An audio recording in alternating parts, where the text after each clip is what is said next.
예수님께서 팔복을 전하셨다고 하는 팔복산이라고 이스라엘에 가면 있습니다.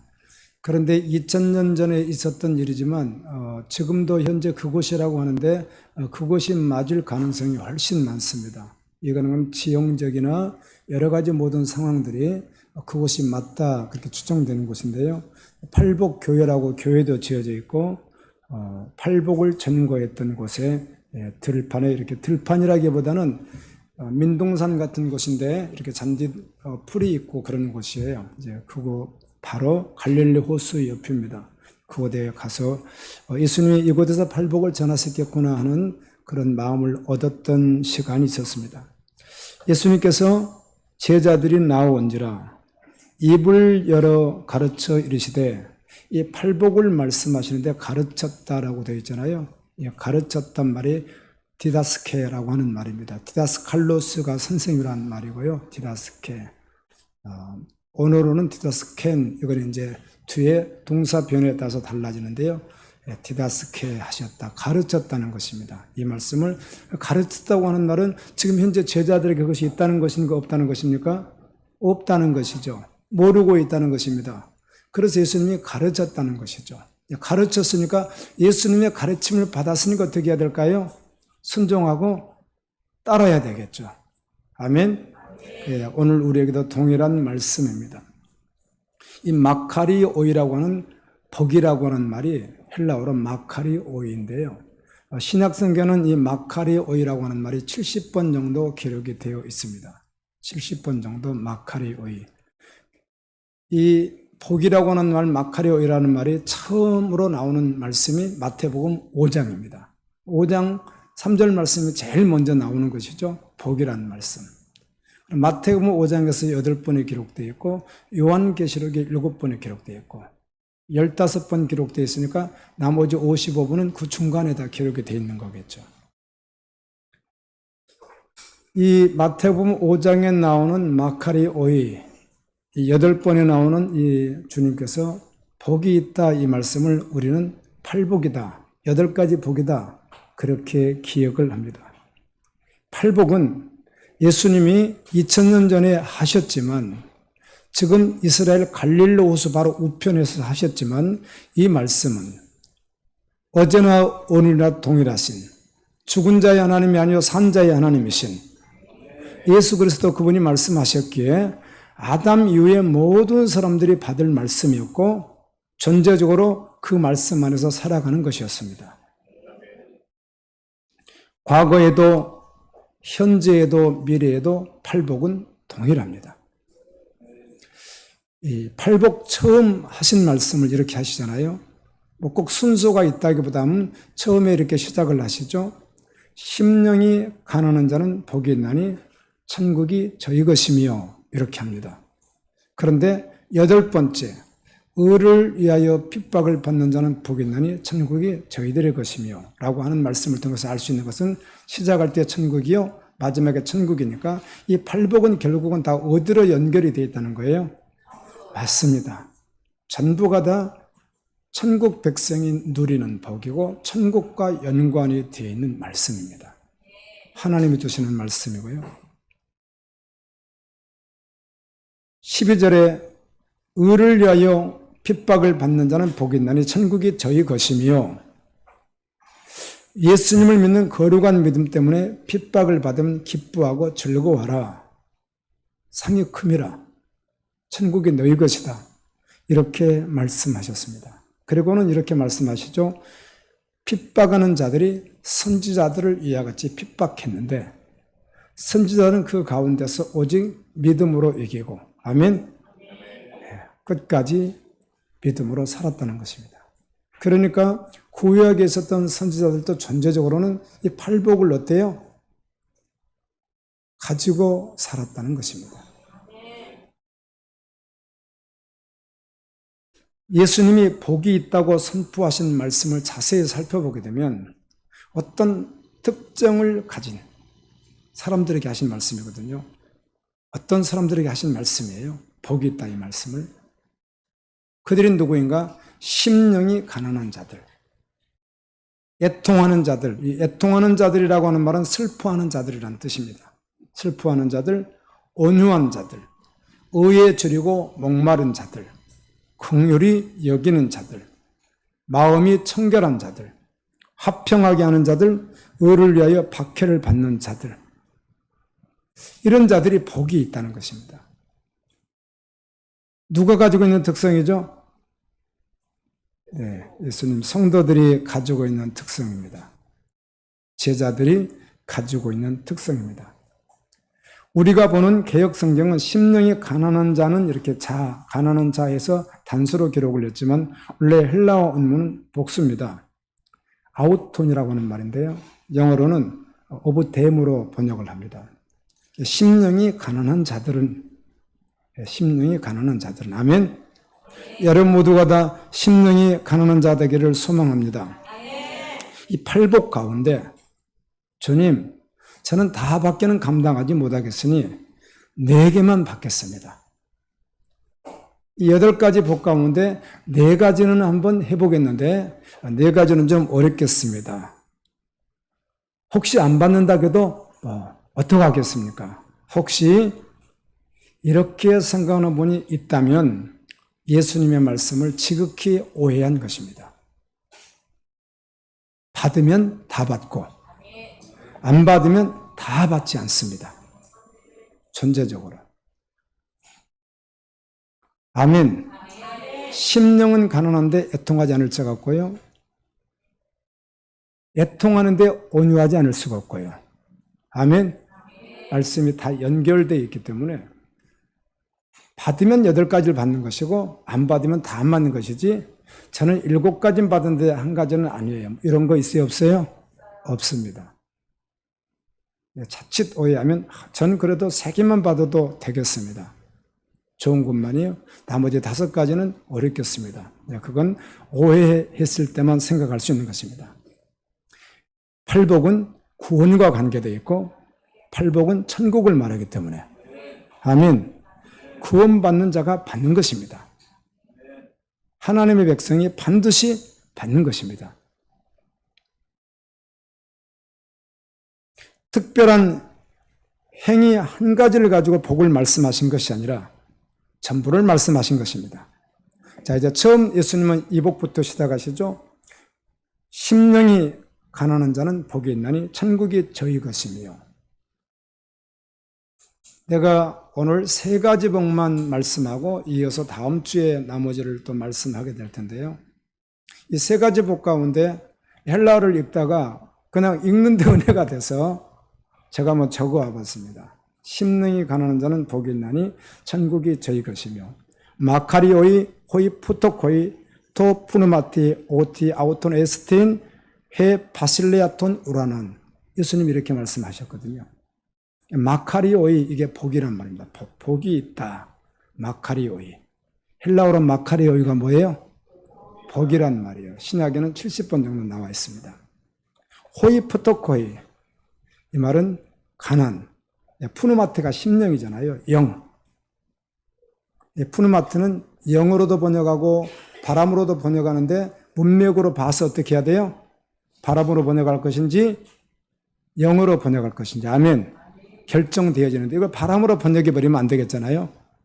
바람이 가난한 자는 하면 안 되잖아요. 그래서 푸누마티가 영으로 번역되는 것입니다. 스피릿, 영으로. 영이 가난한 자, 푸토코이, 호이 푸토코이. 영이 가난한 자, 그는 복이 있다.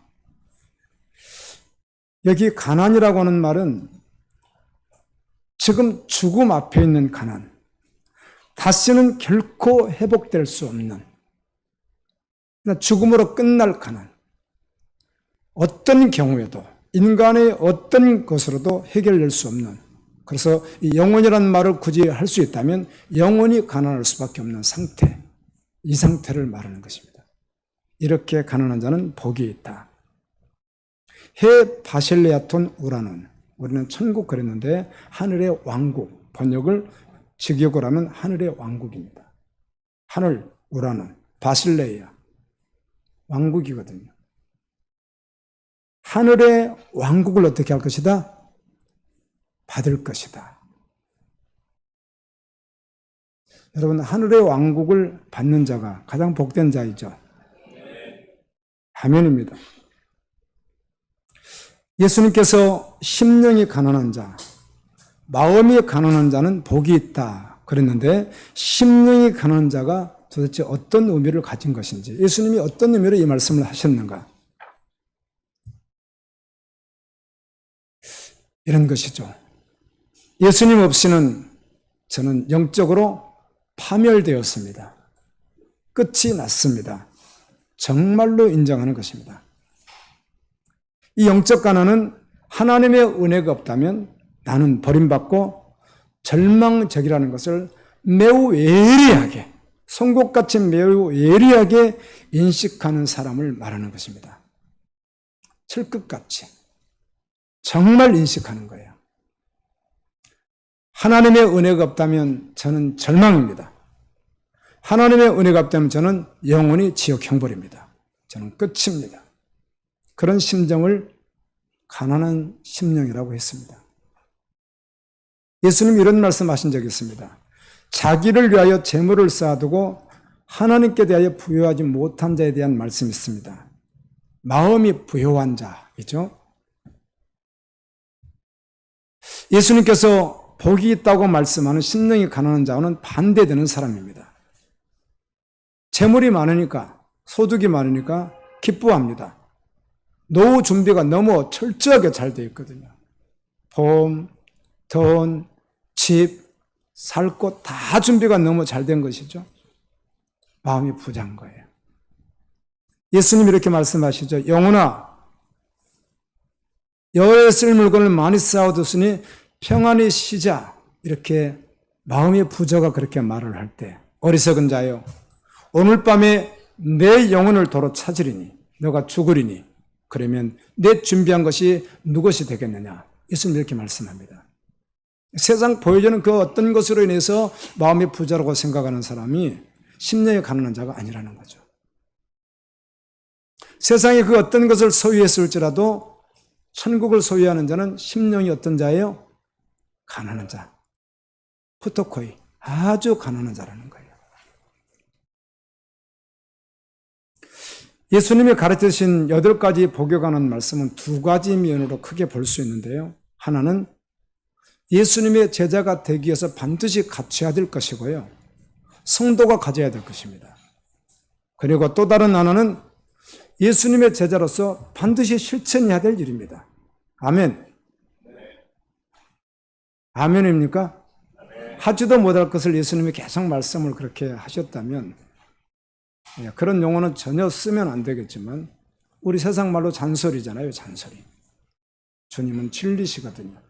생명이시고 하지도 못할 것을 계속 말씀하면 그 정말 잔소리 되잖아요. 그럴 리가 없다는 것입니다. 제자들이 지켜야 될 말씀이고, 아멘, 성도가 따라야 될 말씀이라는 것입니다. 천국에 가려면 하나님 앞에서 정말 겸손한 자여야 합니다. 하나님의 은혜와 긍휼을 매 순간마다 전심으로 구해야 합니다. 말씀을 붙들고. 교만하면, 스스로 부자인 체하면 결코 예수님의 제자가 될 수 없습니다. 눈에 보이는 것, 자기의 육신을 채우는 것들, 그것으로 부자라고 생각하는 사람, 그리고 또한 하나님 나라를 의심하는 사람, 이런 사람은 구원받을 수 없죠. 그래서 이런 사람들에게 누가 필요한 거예요? 예수 그리스도가 필요한 것입니다.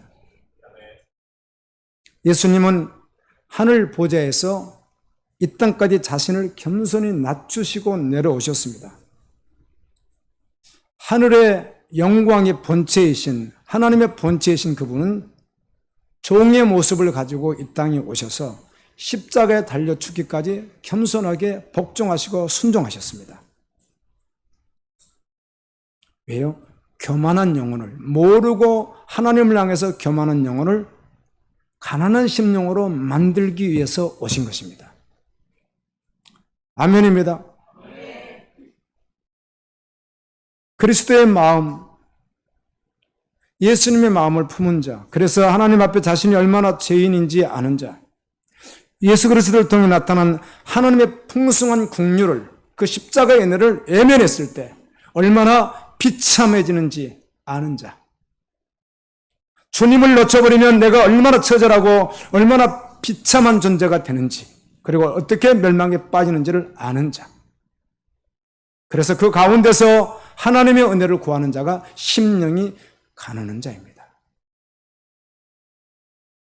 감히 눈을 들어 하늘을 쳐다보지도 못하고 가슴을 치면서 하나님 불쌍히 여겨 주십시오.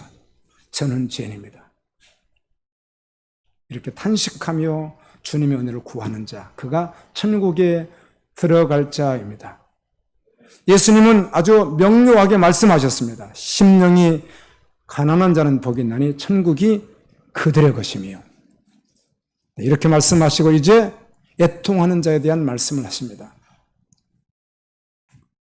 애통하는 자는 복이 있나니 그들이 하나님의 위로를 받을 것이며. 아멘. 예수님의 위로를 받을 것이며 완전한 위로를 받을 것이며. 슬퍼하는 자가 복이 있나니. 여러분, 예수님 말씀이 이해가 잘 되십니까? 심령이 가난하다, 뭐 조금 이해가 되는 것 같은데 왜 슬퍼하는 자가 복이 있을까? 예수님께서 슬퍼하는 자가 어떤 자라고 설명은 하지 않습니다. 다만 우리가 하나님의 말씀 복음을 통해서 이 슬픔을 뭐라고 했는지 말씀을 통해서 알 수 있지, 예수님은 직접 설명하지는 않습니다. 어떻게 슬퍼하는 자, 무엇 때문에 슬퍼하는 자가 복이 있다, 이렇게 설명하지는 않습니다. 가진 모든 것을 하루아침에 다 잃어버리면 그럼 슬퍼하지 않겠습니까? 그럼 그가 복이 있는가? 사업에 실패해서 울면 복이 있는가? 사랑하는 가족이 죽어서 슬퍼하는 사람의 복이 있는가? 그런 말씀이 아니라는 것이에요. 우리는 예수님이 하신 말씀의 의미를 분명히 알아야 합니다.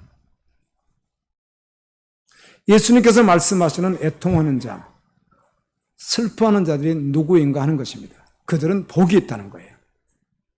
하나님의 위로가 있다는 것입니다. 완전한 위로가. 결국은 전심으로 자신을 보고 회개하고, 아멘, 울며 돌이키는 자들입니다. 자신의 죄에 대하여 가슴을 치며 회개하고 돌이킨 자입니다. 시편 51편 17절에 하나님께서 구하시는 제사는 상한 심령이라. 하나님이여 상하고 통회하는 마음을 주께서 멸시하지 아니하시려로다. 이게 다윗이 한 고백인데, 이 여러분 표절을 보시게 되면 다윗이 밧세바를 범하고 난 후에 나단의 책망을 듣고 하나님 앞에서 회개하며 기도한 내용이라고 여러분 표제가 그렇게 돼 있어요. 시편 51편 이런 표제를 보면요. 그때 지었다는 것입니다. 하나님, 저는 버림받아 마땅합니다. 멸망받아 마땅합니다. 그러나 주님 나를 불쌍히 여겨 주십시오. 아멘. 내가 통회하며 울며 병에 눈물이 가득 차도록 눈물을 흘리며 내가 주님 앞에 나아갑니다. 그런 의미예요. 이런 자는 복이 있나니 하나님의 위로가 있다는 것입니다. 계시록 말씀에 보면 예수님은 모든 눈물을 그 눈에서 닦아주시니 다시는 사망이 없고 애통하는 것이나 고가는 것이나 아픈 것이 다시 있지 아니하리니 라고 말씀합니다. 아멘. 정말 애통하는 자, 회개하고 돌이켜 주님 앞에 나오는 그를 주님은 어때요? 영원히 눈물이 없게 하신다는 겁니다. 팔복의 가르침에서 예수님이 복이 있다고 말씀하신 대상이 있습니다. 모두가 아니잖아요. 대상이 있습니다. 복음을 받은 자이죠. 예수님의 제자입니다. 이 팔복은 예수님의 제자의 참 모습을 말씀합니다. 성도의 참 모습을 설명해 주고 있습니다. 아멘. 성도의 참 모습이 이렇다는 것입니다. 성도의 참 모습은, 제자의 참 모습은 심령이 가난하다는 것입니다. 세상에 그 있는 것으로 잠깐 주님 앞에서 감사할 수는 있겠죠. 그러나 그것을 붙드는 존재가 아니라 언제나 가난한 심령으로 주님이 아니면 저는 영원히 멸망받는다는 사실을 알고, 아멘, 끊임없이 하나님 앞에서 푸트코이 죽을 것 같은 가난 속에서 주님을 바라보는 자라는 거예요. 온유한 자는 복이 있고, 그래서 온유하다는 것이죠. 성도의 특징은 의에 저리고 목마른 자라는 것, 한없이 하나님을 갈망한다는 거예요. 예수 그리스도를, 주님을 찾는다는 것입니다. 매 순간마다. 그리고 하나님 우리를 긍휼히 여겨 주셨듯이 우리도 긍휼히 여긴다는 것입니다. 마음이 청결하대요. 마음이 청결하면 하나님을 보는데요, 마음이 청결하지 않으면 하나님을 볼 수 없답니다. 하나님을 볼 수 없다는 말이 잠깐 볼 수 없는가라는 말이 아니라 하나님을 볼 수 없으면 어떻게 되는 거죠? 네, 하나님을 볼 수 없는 곳으로 가게 되잖아요. 화평하게 하는 자, 의를 위하여 박해를 받는 자, 이들이 바로 예수를 믿는 제자들, 성도라고 말씀합니다. 또한 예수 그리스도의 제자라고 한다면, 성도라고 한다면 반드시 이 삶을 추구할 수밖에 없고, 아멘, 전제적으로 그렇게 달려갈 수밖에 없습니다.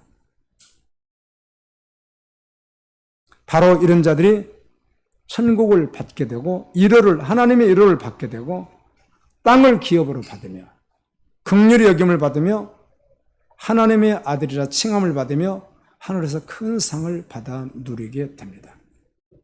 한 가지 우리가 오해하지 말아야 될 것이 있습니다. 이런 모습을 완전히 갖추어야 구원받을 수 있는가? 이건 오해인 것입니다. 사람은 오직 하나님의 은혜로 예수 그리스도의 보혈을 믿음으로 구원받습니다.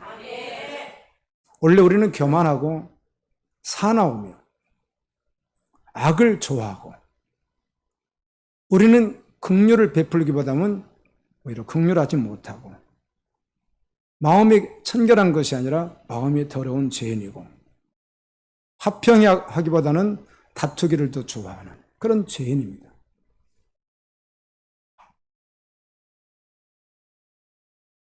우리가 성도가 된 것은 정말 겸손하고 온유하시며 긍휼이 풍성하신 예수님께서 죄인과 하나님 사이에 영원히 막혀있던 담을 허시기 위하여 십자가에 달려 돌아가 죽으심으로 말미암아 해결하셨기에, 이것을 믿음으로 교만했던, 시기만 했던, 긍휼이 없었던, 더러웠던 우리가 예수님의 제자가 된 것입니다.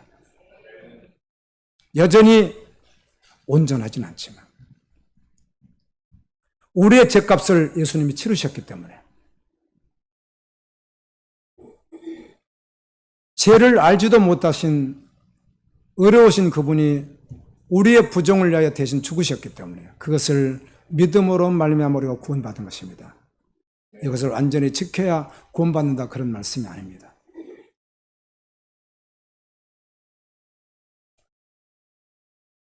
팔복의 말씀을 듣는 우리는 이런 의미에서, 주여, 저는 이런 복을 받을 수 있는 자격자가 아닙니다.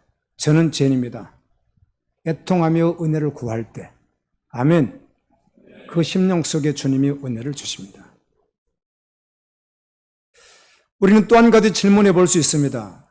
현재 우리가 성도가 되었는데 주님은 두 번째로 애통하는 자는 복이 있나니 저희가 위로를 받을 것이며라고 하신 말씀 가운데, 우리가 지금 성도인데 그럼 우리는 왜 애통해야 하는가? 우리는 왜 울어야 하는가 하는 것입니다. 성도인데. 예수님께서 말씀하신 애통, 눈물을 너무 광범위하게 우리의 모든 삶 속에 다 적용하면 안 됩니다. 모든 것을 다 말해서 슬퍼하는 것을 말하고 있지 않기 때문입니다. 예수님께서 말씀하시는 제자로서의 합당한 눈물이 있다는 것입니다. 제자로서의 합당한 애통이 있다고 주님은 말씀합니다. 그에게 복이 있다, 이렇게 말씀합니다. 무엇일까요? 먼저는 주님의 긍휼을 구하면서 진실로 우는 것이고요, 그리고 주님의 일을 위하여 우는 자인 것입니다. 아멘.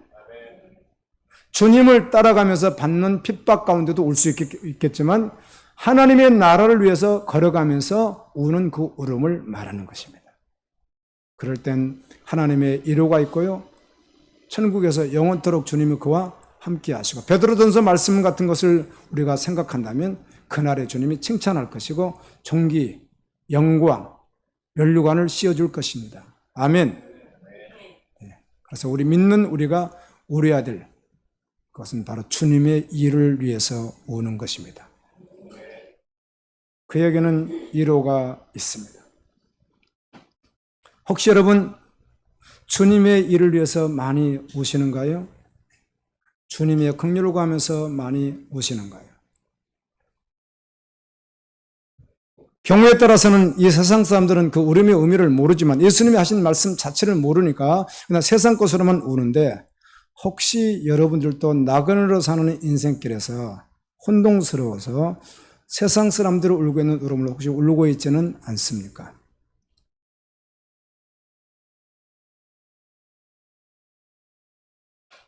그 일이 이루어지지 않아서 어떤 물질적인 것이든 성공적인 것이든 인정, 평판, 자신이 추구하는 삶들, 이것들이 이루어지지 않았을 때 혹시 울지는 않는가요?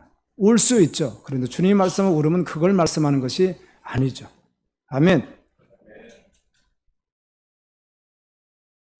주님 나라를 위하여 울며 씨를 뿌리는 자, 주님 나라를 위하여 울며 씨를 뿌리는 자, 주님께서는 그 애통하는 자에게 위로의 복을 주신다고 말씀합니다. 예수님은 이제 온유한 자는 복이 있나니 이렇게 말씀합니다. 그들이 땅을 기업으로 받을 것이며, 우리가 온유한 사람이라고 하면 유한 사람, 마음이 부드러운 사람 이렇게 생각할 수도 있는데요. 성경이 말하는 온유하면은 우리가 쉽게 생각하는 그런 것은 포함되어 있지 않습니다. 사실은 오히려 강인하고 굳은 의지가 있는 사람입니다. 아멘. 성경에서 말하는 온유는 자신이 가진 모든 영역에서 절제하고 통제해서 하나님께 영광을 돌리는 것을 말합니다. 아멘. 그것을 온유한 자라고 합니다. 여러분, 태어날 때부터 사람이 기질이 다르잖아요.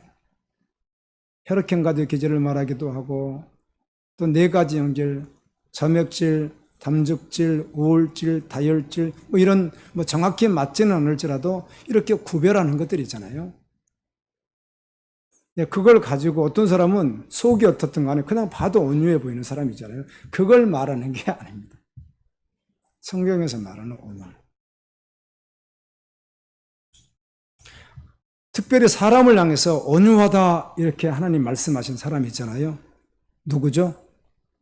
예, 모세입니다. 모세. 민수기 12장 3절에 보면 하나님께서 모세에게 이렇게 말하죠.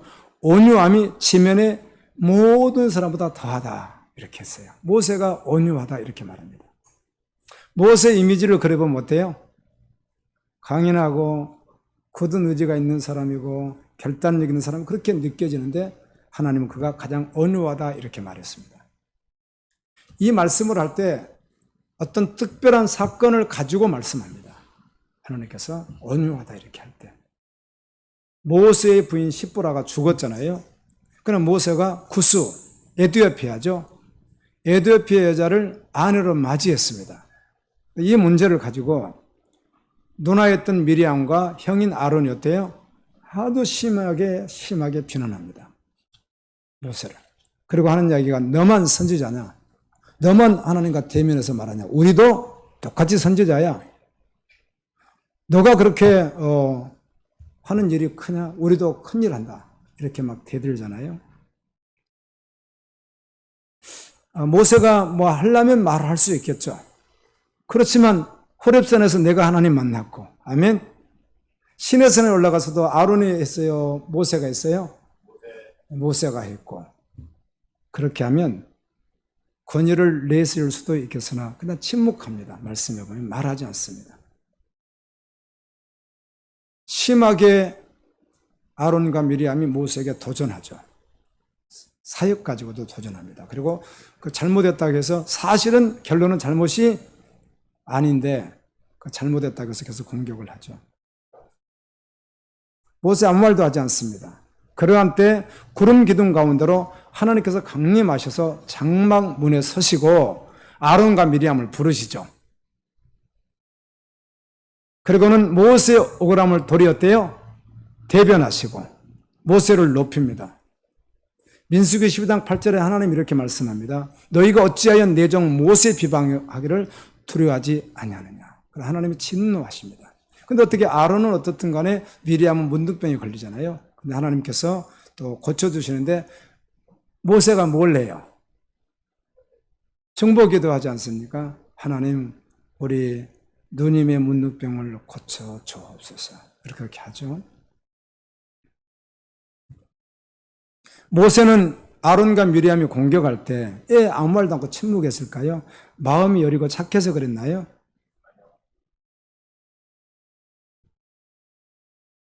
그런데 성경은 그가 지면의 모든 사람보다 온유했다 이렇게 말씀합니다. 온유함은 공의로우신 하나님께 자기를 의탁하고 하나님의 뜻을 따라서 자신이 내세울 수 있는 권위나 권리를 절제하고 통제하는 것입니다. 아멘. 통제. 그 힘은 자기에게 있는 것이 아니라 하나님이 주신 은혜였습니다. 아멘. 그래서 모세를 온유하다 그렇게 합니다. 어떤 상황이었는데 원래 그 상황에서 자신은 견딜 수 없어서 그르쳐버릴 수 있는 상황인데 모든 통치권을 하나님께 올려드리면서 이 상황도 하나님이 보고 계시니 하나님께서 가장 선하게 하실 줄로 믿습니다. 주님께 전부를 맡겨드리고 침묵했던 것이 온유였다는 것입니다. 착한 사람이다 그런 의미가 아니라는 것이죠. 그게 온유입니다. 어떤 분은 이 말씀을 해석하면서 야생마 있잖아요. 야생마 다루기가 어려워요? 쉬워요? 어렵죠. 근데 그 야생마를 훈련해서 통제할 수 있는 기능을 만들었을 때 그걸 온유다 이렇게 말하거든요. 원래 우리는 어떤 사람이에요? 야생마 같은 사람이니까. 하나님의 말씀으로 그렇게 하셨다는 것이죠. 원래 그 기질은 남아있죠. 그래서 선하게 일할 때 그 기질이 다 드러나겠죠. 아멘. 그런데 악하게 반응할 때는 하나님께 맡긴다는 것입니다. 온유하다. 온유하면 예수님이시죠. 마태복음 11장 29절에서 나는 마음이 온유하고 겸손하니 나의 멍에를 메고 내게 배우라. 나는 마음이 온유하고 겸손하니 나의 멍에를 메고 내게 배우라. 여러분 예수님이 말씀하실 때 온유하시죠. 근데 말씀하실 때 또 어때요? 심판을 말씀할 땐 세상에 감당할 수 없을 만큼 강하시죠. 그런데 예수님이 나는 온유하다. 찬양받기에 합당하신 예수님은 심한 욕을 당하셨습니다. 모든 만물을 심판할 권세를 가지신 예수님께서 피조물들의 불법적인 재판을 통해서 온갖 고난을 다 당하시고 고통당하시고 결국은 십자가에서 죽기까지 하셨습니다. 예수님은 정의를 실현할 수 있습니다. 12영이나 더 되는 12군데나 더 되는 천사들을 내려오게 해서 그들을 다 정리해버릴 수 있습니다. 무력으로 정리해버릴 수 있습니다. 그런데 예수님은 욕을 당하시되 맞대어 욕하지 아니하시고 고난을 당하시되 그들을 위협하지 않으셨습니다. 베드로전서 2장 23절에 예수님은 털 깎는 자 앞에 있는 어린 양이 조용함과 같이 입을 열지 않으셨다. 예수님은 아무 말씀도 하지 않으셨습니다. 마음이 예수님이 여려서 그래요? 예수님 마음이 착해서 그래요? 하나님의 뜻을 이루기 위해서 그렇게 한 것입니다. 여기서 온유라고 하는 말은 하나님의 뜻을 이루기 위해서 아멘. 믿음의 순종의 걸음을 걷는 것을 말하는 것입니다. 모든 통치를 하나님께 맡기고 모든 뜻을 하나님께 맡기고 나아가는 것을 말합니다. 예수님은 자신의 권위와 권리를 철저히 통제하시고 아버지의 뜻을 따라 친히 나무에 달려 그의 몸으로 우리의 모든 죄를 다 담당하시기까지 순종하셨습니다. 그분은 온유하신 분입니다. 우리로 죄에 대하여 죽고 의에 대하여 살게 하시려는 아버지 하나님의 뜻을 성취하기 위해서 예수님은 온유함으로, 아멘, 끝까지 나아갔습니다. 이것이 바로 성경이 말하는 온유인 것입니다. 오직 공의로 심판하시는 하나님께 우리의 모든 상황을 다 맡겨드리고, 당장 내가 내세우면 어떻게 이 상황을 한번 반전시킬 수 있을지 몰라도 경우에 따라서는 모든 권리와 권위를 하나님께 다 맡겨드리고, 우리는 어때요? 순종하며 자신을 통제하고 절제하는 것이 온유인 것입니다. 예수님은 이런 온유를 실천하는 자에게 복이 있다 이렇게 말씀합니다. 크신 하나님, 모든 상황을 완벽하게 통치하고 다스리시는 하나님, 아멘. 정말 그분을 신뢰해야 됩니다. 하나님의 때에 하나님의 방법으로 공의롭게 심판하실 하나님을 인정하고, 하나님 앞에서는 자신이 누구인지 내세울 것이 아무것도 없다는 사실을 알고 겸손히, 아멘, 주님 앞에 엎드리는 자.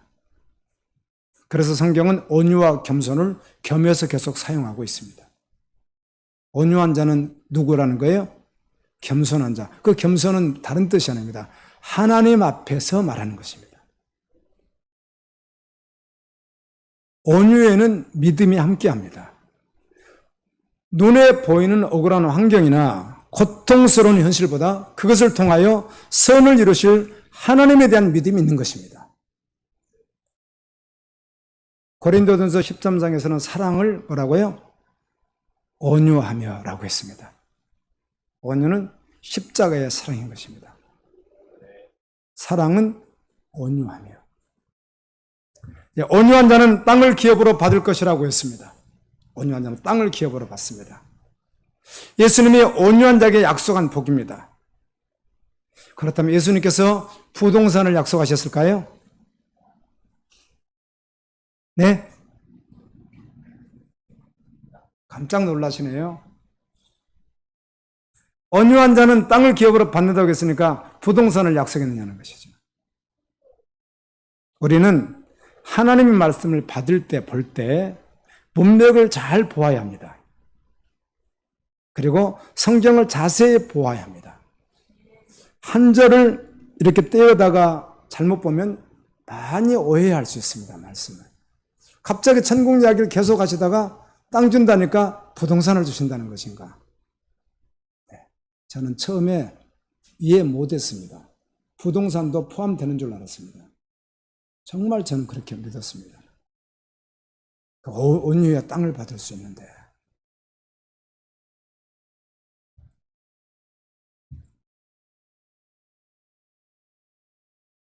예수님은 제자들에게 이 말씀을 가르치셨습니다. 온유한 자에게 예수님은 영원한 약속을 하셨거든요. 아멘. 제자들에게 영원한 약속을 하셨거든요. 그들은 천국을 소유하게 될 것입니다. 그곳에서 위로받게 될 것입니다. 그리고 당연히 그곳에서 땅을 기업으로 받게 될 것입니다. 아멘입니다. 온유한 사람은 예수 그리스도의 제자로서 마땅히 그분의 온유함을 배우고 실천하며 나아갑니다. 그리스도의 온유하심으로 우리가 나음을 얻고 우리가 하나님의 백성이 되었습니다. 그렇게 온유한 사람에게 예수님은 천국을 어때요? 주겠다. 천국 땅을 주겠다. 이렇게 약속하신 것입니다. 다 천국이에요. 아멘. 이래도 누가 특별히 어디에서? 천국에서. 눈물도 없고 아픔도 없고 이렇게 말씀하잖아요, 주님께서요. 팔복은 결국 다 뭘 말해요? 하나님 나라 천국을 말하는 거예요.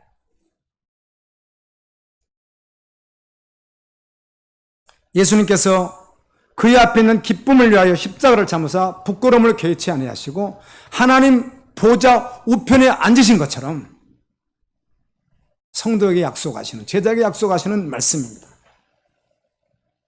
예수님께서 약속하신 땅을, 천국이죠, 제자들이 바라볼 앞에 있는, 제자들 그 앞에 있는 것을 바라보고 이 땅에 있지만 그 땅을 바라보고 끊임없이 기쁨이 되었습니다. 아멘. 주님이 주신다는 그 땅, 믿음으로 바라보았습니다. 이런 복을 주님이 약속하셨고 이런 복을 우리가 알고 있기에 현재 우리가 가지고 있는 십자가의 삶이 될 수도 있고 어떤 그것 때문에 부끄러움을 당할 수 있을지 몰라도 개의치 않습니다. 끝까지 주님이 약속하신 그 복을 바라보고 걸어갑니다.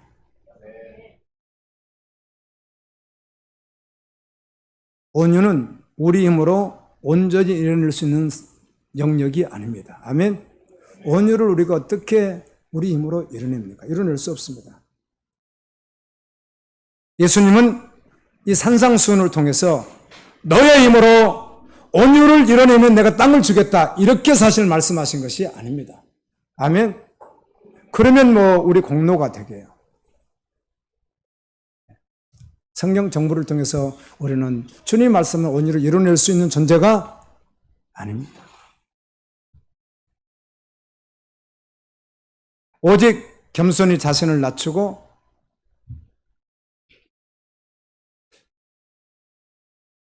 온유하게 하나님 뜻대로 죄인을 대신해서 죽기까지 하나님의 뜻에 복종하신 예수님을 믿는 것입니다. 아멘. 그래서 천국을 소유하게 되는 것입니다. 우리가 그 일을 다 이루어서 천국을 소유하는 것이 아니라 우리가 이룰 수 없는 그것을 누가 다 이루신 거예요? 예수 그리스도가 다 이루신 거예요. 그래서 그것을 믿음으로 말미암아 얻는 것이에요. 누가 이것을 다 알아야겠으면 우리가 그걸 어떻게 얻어요? 한 가지도 못 얻어요. 주님이 이 일을 다 이루셨어요. 이것을 믿는 거예요. 믿고 나면 예수님의 제자가 되고 우리 힘으로 실천할 수 없다는 것을 끊임없이 알아요. 끊임없이 절망되는 거예요. 절대로 안 되는 거예요. 그래서 믿음의 주여 온전케 하시는 예수님을 계속 바라보는 거예요. 아멘입니다. 여전히 내 권리한 내 주장을 내놓고 싶을 때 바로 그때 십자가를 지고 나를 따르러 가시는 주님을 바라보면서 주님 편에 서는 거예요. 우리에게 있는 것이 아니에요. 팔복을 우리가 이룰 수 있는 것이 아무것도 없어요. 오직 그리스도가 이루셨고 그때마다 그리스도를 바라보고 그리스도의 하심 따라서 나가는 거예요.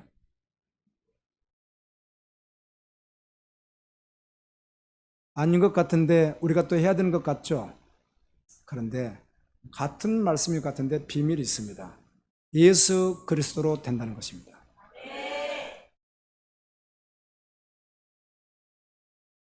우리가 어떻게 이겨요? 어떻게 우리를 컨트롤해요? 그때 주님을 붙들고 아멘? 주님이 하시기 하심을 따라서 순종의 걸음을 걷는 것이죠.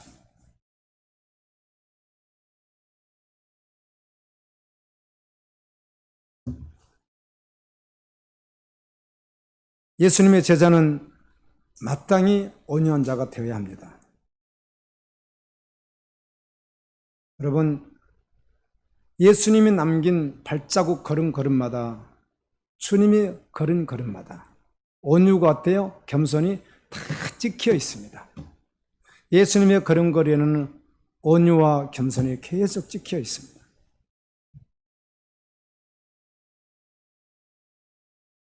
주님은 협착하고 고난의 길이었지만 그 길을 끝까지 걸어가셨습니다. 우리가 바라볼 분은 예수님밖에 없습니다. 그래서 예수님인 것입니다. 그래서 기도할 때 예수님을 구하라고 하는 것입니다.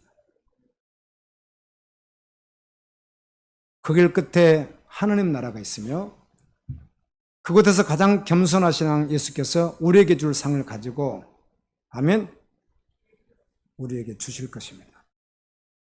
심령이 가난한 자들은 복이 있나니 참으로 하늘 왕국이 저희 것이며 애통하는 자들은 복이 있나니 참으로 그들이 하나님의 위로를 받을 것이며 온유한 자들은 복이 있나니 참으로 그들이 천국을 상속받을 것이며 우리 다